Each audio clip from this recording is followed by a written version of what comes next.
Buenas, ¿qué tal? Mi nombre es Jean-Paul Dufour y soy director del Instituto de Psicología Transpersonal o Bioquímica. El día de hoy quisiera hablar de un tema bastante relevante, teniendo en cuenta los tiempos que estamos viviendo, y se refiere a cómo elegir un terapeuta. De hecho, muchos de nosotros estamos requiriendo o vamos a requerir en un futuro próximo trabajar ciertas temáticas o tener una compañía, un acompañamiento, dadas las circunstancias de transformación intensa que estamos viviendo como humanidad. Entonces, hay algunos criterios o algunas ideas que nos pueden servir en el momento de elegir un terapeuta, un psicoterapeuta, un sanador, curandero, guía psicoespiritual, que nos pueda acompañar en todos estos procesos que vamos requiriendo, ¿no?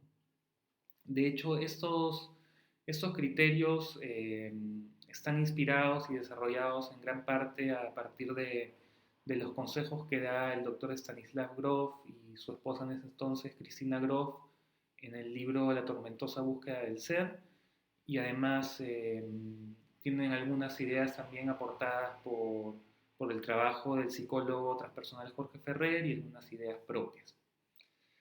Entonces, ¿por dónde empezar en la búsqueda de un terapeuta, ¿no? Y esto es lo más complicado en muchas ocasiones. Tal vez tenemos claro qué es lo que estamos necesitando, qué tipo de terapia estamos buscando o qué escuela específica es la que nos está llamando la atención. En ese caso es un poco más sencillo, pero tal vez no es así. Entonces, en ese caso, hay dos estrategias que son importantes.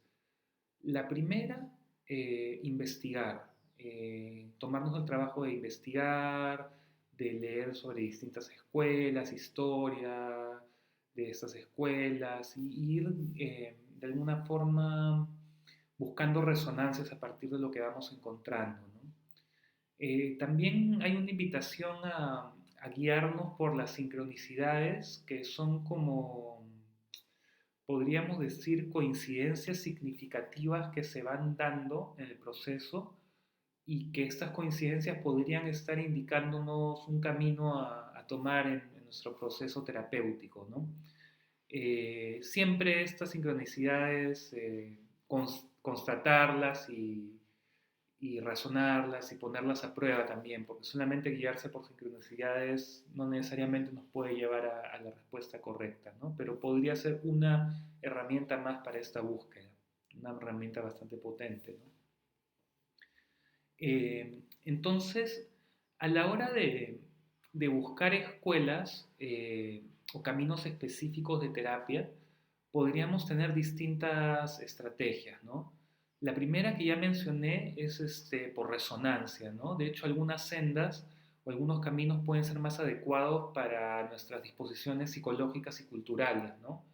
O la intuición nos dice que por ahí más o menos va el camino, nos gusta lo que plantean, eh, se nos hace sencillo trabajar a partir de este método o camino, entonces esa podría ser una elección bastante buena, ¿no?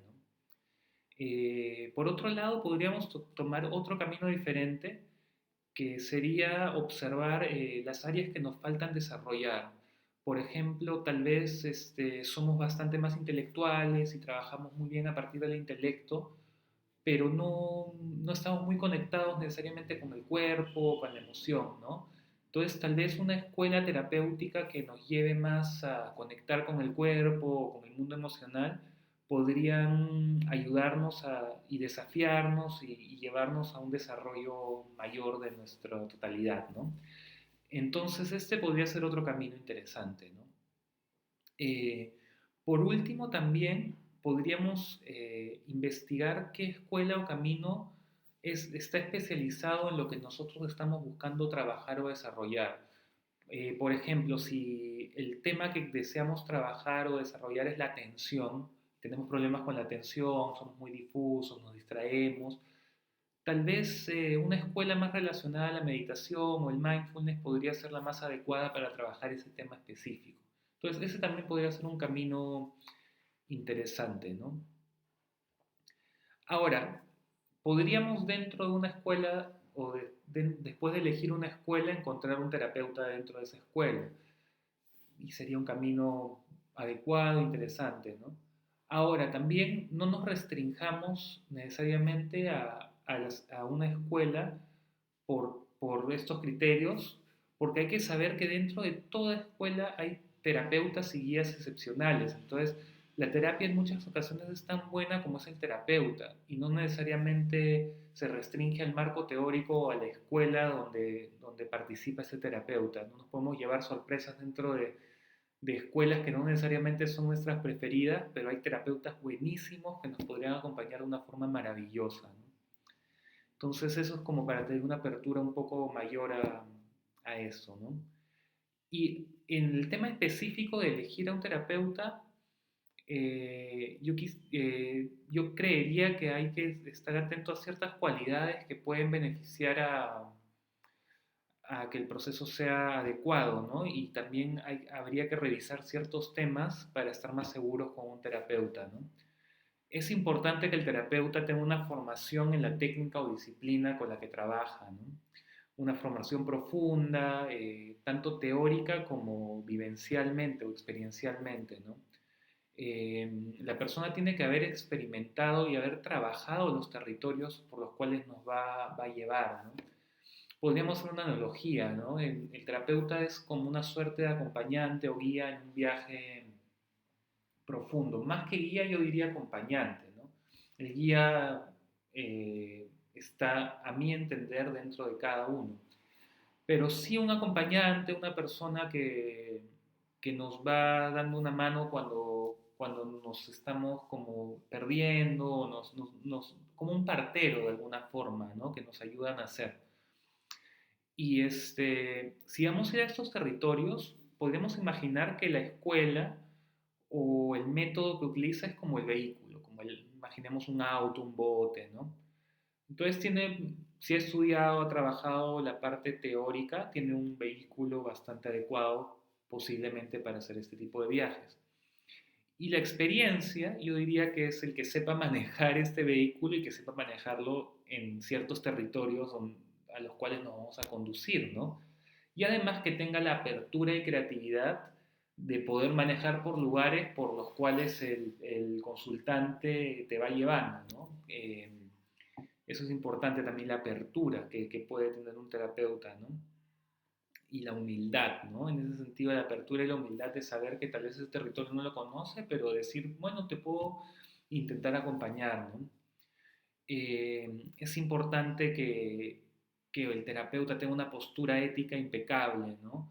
Sin manipulación sexual, económica, psicoemocional, ¿no? Eso de suma importancia, ¿no? Eh, que apunte siempre el terapeuta a los propios recursos del paciente, para que no genere una dependencia y no se convierta él en el objeto de devoción, sino que el paciente pueda de alguna forma siempre ir encontrando sus propios recursos para afrontar y para superar las situaciones que se van encontrando en el camino, ¿no? Y yo creo que eh, a mi entender, tendría que ser una persona sencilla, compasiva, humilde y que no se tome demasiado en serio, que tenga sentido del humor, que pueda tomarse a sí mismo de una forma tranquila, ¿no? O sea, con eso no quiero decir que no tome seriamente su trabajo y lo que está haciendo, pero sí que pueda, que no sea tan rígido consigo mismo, ¿no? Y en ese sentido también podemos ir chequeando también la resonancia que vamos teniendo con una persona en particular, ¿no?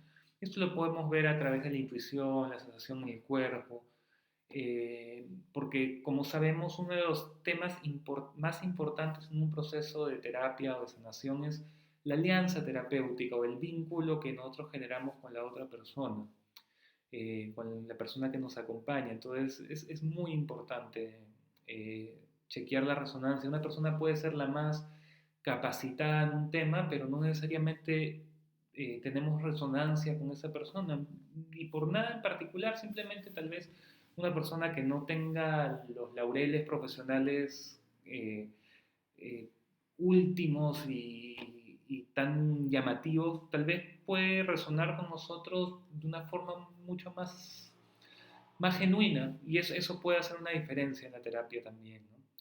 Entonces, la invitación es que podamos en esta búsqueda ser exhaustivos, necesitamos hacer una entrevista, tipo una entrevista de trabajo con el terapeuta, preguntándole por sus antecedentes, sus cualificaciones, su formación, la definición de su papel, qué va a hacer, cómo va a ser el proceso, podría ayudar para tener las cosas bastante claras desde un principio, ¿no?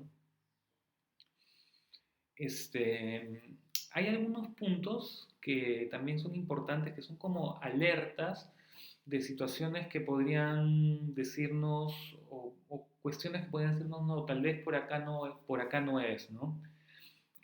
Recomendable tal vez no trabajar con terapeutas demasiado rígidos, limitados o dogmáticos, ¿no? Tal vez arrogantes o exclusivistas, no necesariamente son los que nos puedan conducir a una evolución personal, ¿no? Personas que creen que tienen todas las respuestas, que mencionan que su camino o su método o su escuela es la mejor, que tal vez se involucran demasiado en nuestro proceso dándonos consejos y diciéndonos qué hacer, tal vez por ahí no va la cosa, ¿no?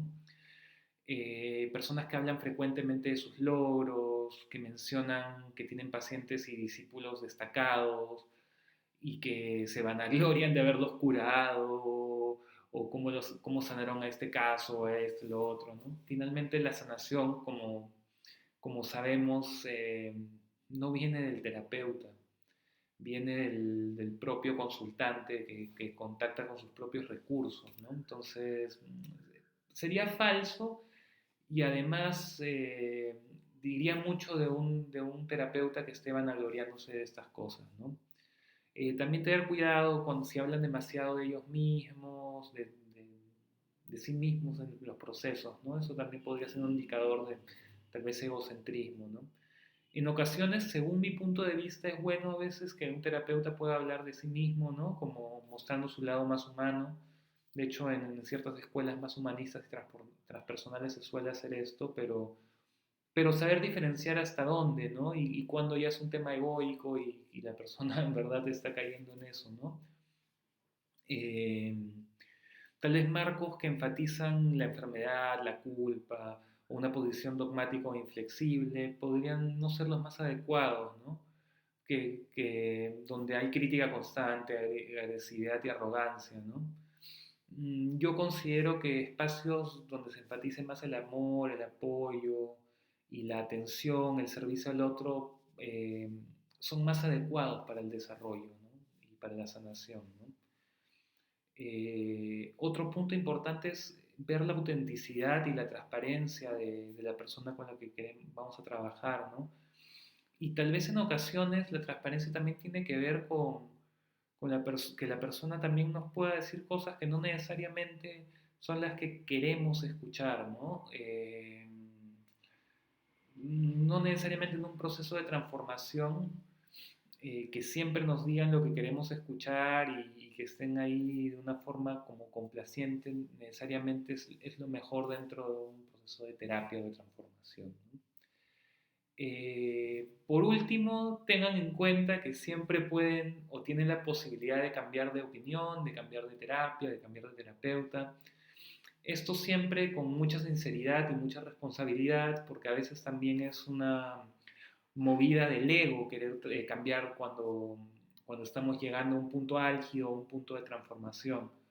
Pero también en ocasiones realmente tal vez una terapia o el camino con un terapeuta cumplió su momento o no era el adecuado y tenemos todo el derecho de cambiar. Eh, la idea básicamente es que podamos a través de estos procesos aliviar nuestro sufrimiento, liberar la conciencia de ciertas estructuras psicológicas y también disminuir nuestro egocentrismo, ¿no? Eso se trata también el trabajo psicoespiritual, ¿no?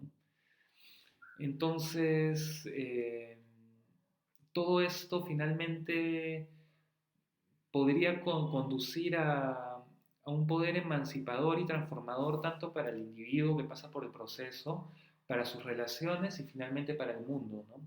Que esa sería la intención de un proceso transformativo, ¿no?